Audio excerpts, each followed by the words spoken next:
रात के लगभग 12:30 बजे थे। आसमान में काली घटाएं छाई हुई थीं और बीच बीच में बिजली चमकती थी। गोलू अपनी मोटरसाइकिल से जंगल के रास्ते से घर लौट रहा था। उसके फोन की बैटरी खत्म हो चुकी थी और सड़क के दोनों ओर बस घना अंधेरा था। हवा ठंडी थी, मगर उसमें एक अजीब सी गंध थी, जैसे किसी सड़े हुए मांस की। गोलू ने जैकेट का कॉलर उठाकर नाक ढकी और स्पीड थोड़ी बढ़ा दी। अचानक पेड़ों के बीच से एक कराहने की आवाज आई। गोलू का दिल धक धक करने लगा। वह रुका और टॉर्च जलाकर देखने लगा। पेड़ों के बीच किसी के पैर दिखे, उलटे पैर। वह जैसे ही टॉर्च की रोशनी उस पर डाली, आकृति झट से गायब हो गई। गोलू ने सोचा शायद उसकी आंखें धोखा दे रही हैं। वह फिर बाइक स्टार्ट करने ही वाला था कि सड़क के बीच में एक औरत खड़ी दिखी। उसके बाल खुले थे और चेहरा पूरी तरह झुका हुआ था।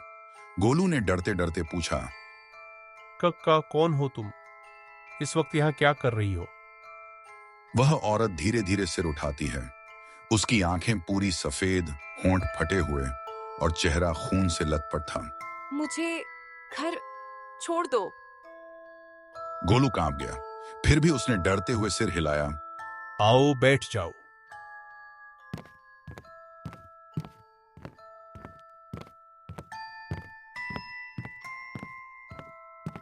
जैसे ही वो औरत पीछे बैठी, हवा में एक ठंडक फैल गई। गोलू का शरीर सुन्न पड़ने लगा। जब उसने शीशे में देखा, पीछे कोई नहीं था। फिर भी बाइक का वजन बढ़ा हुआ था, जैसे कोई बैठा हो। बाइक अचानक बंद हो गई। चारों तरफ बस जंगल और टिमटिमाते जुगनू। थोड़ी दूर पर एक पुराना लकड़ी का मकान दिखा। दरवाजा आधा खुला था। अंदर से दीपक की झिलमिलाहट आ रही थी। गोलू ने हिम्मत जुटाई और अंदर गया।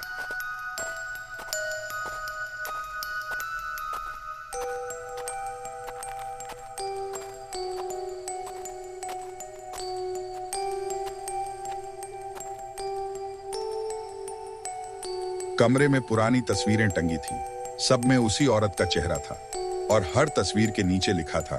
अचानक पीछे से किसी के कदमों की आवाज आई।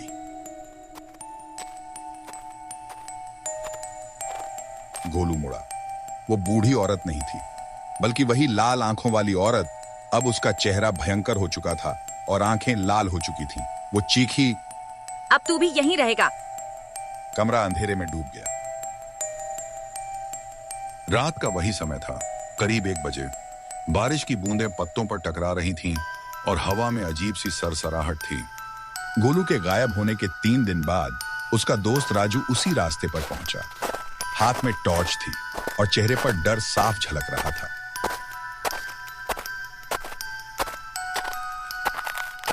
गोलू, ओ गोलू, कहाँ है तू? पर जवाब में सिर्फ झींगुरों की चीख सुनाई दी। वो धीरे धीरे उस जगह पहुंचा जहां गोलू की बाइक मिली थी। सड़क पर मिट्टी अब भी गीली थी और टायरों के निशान वहीं तक थे। आगे बस जंगल। राजू ने कांपते हाथों से टॉर्च घुमाई।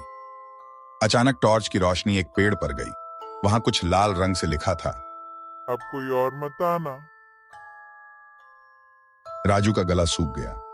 वो पीछे मुड़ने ही वाला था कि अचानक झाड़ियों के बीच से किसी के कदमों की आवाज आई।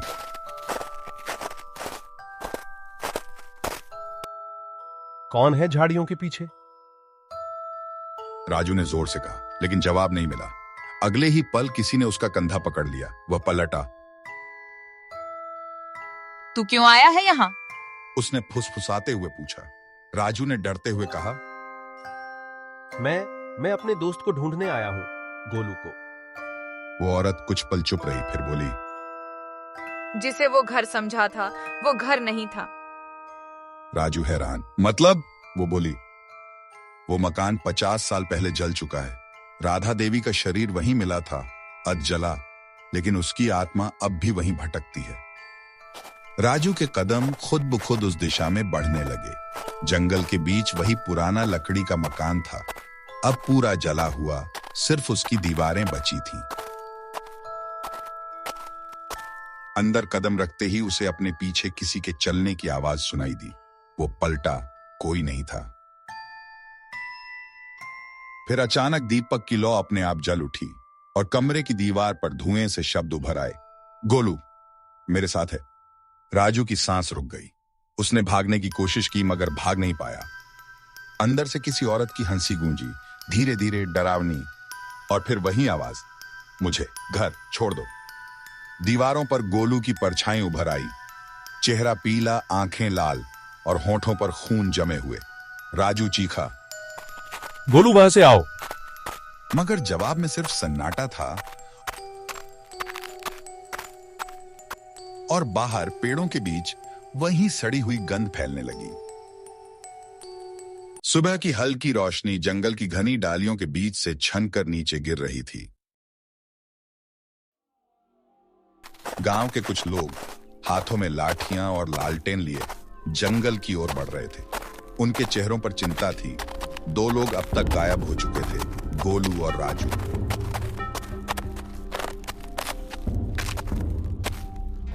गांव के बुजुर्ग हरिनाम काका आगे आगे चल रहे थे। उन्होंने कहा, इस जंगल में कुछ तो है जो चैन नहीं लेने देता। राधा देवी का नाम फिर से जिंदा हो गया है। गांव के नौजवान सुरेश ने पूछा, काका, ये राधा देवी कौन थी? हरिनाम काका ने धीमी आवाज में कहा, आज से 50 साल पहले राधा देवी अपने पति के साथ इसी जंगल में रहती थी।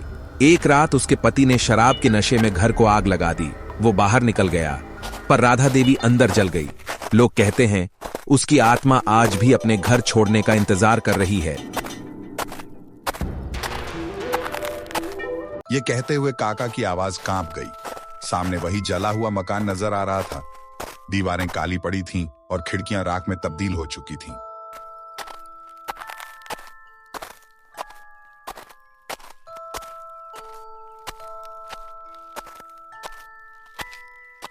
सुरेश ने अंदर झांका। वहां टॉर्च की हल्की रोशनी में कुछ दिखाई दिया। 2 साए जमीन पर पड़े हुए।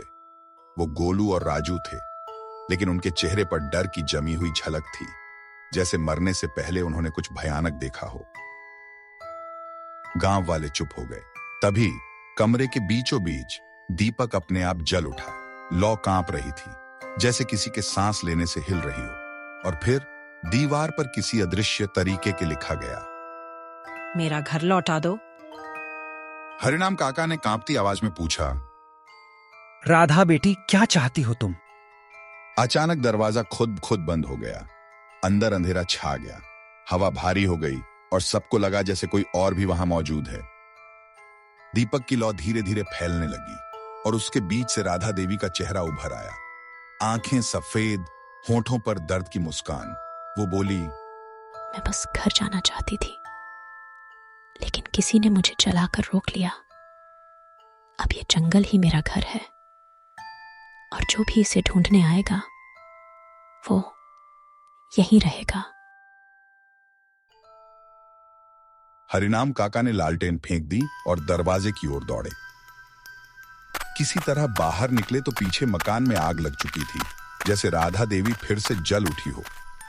कुछ ही मिनटों में वो झोंपड़ी राख में बदल गई, पर राख के बीच कुछ अजीब था। एक नई लकड़ी की तख्ती जिस पर लिखा था, अब कोई मत आए, मैं घर पहुंच गई। गांव वाले सन्न रह गए। उस दिन के बाद किसी ने उस जंगल का रुख नहीं किया। लेकिन कभी कभी अमावस की रातों में जब हवा बहती है तो पेड़ों के बीच एक धीमी आवाज गूंजती है, मुझे घर छोड़ दो।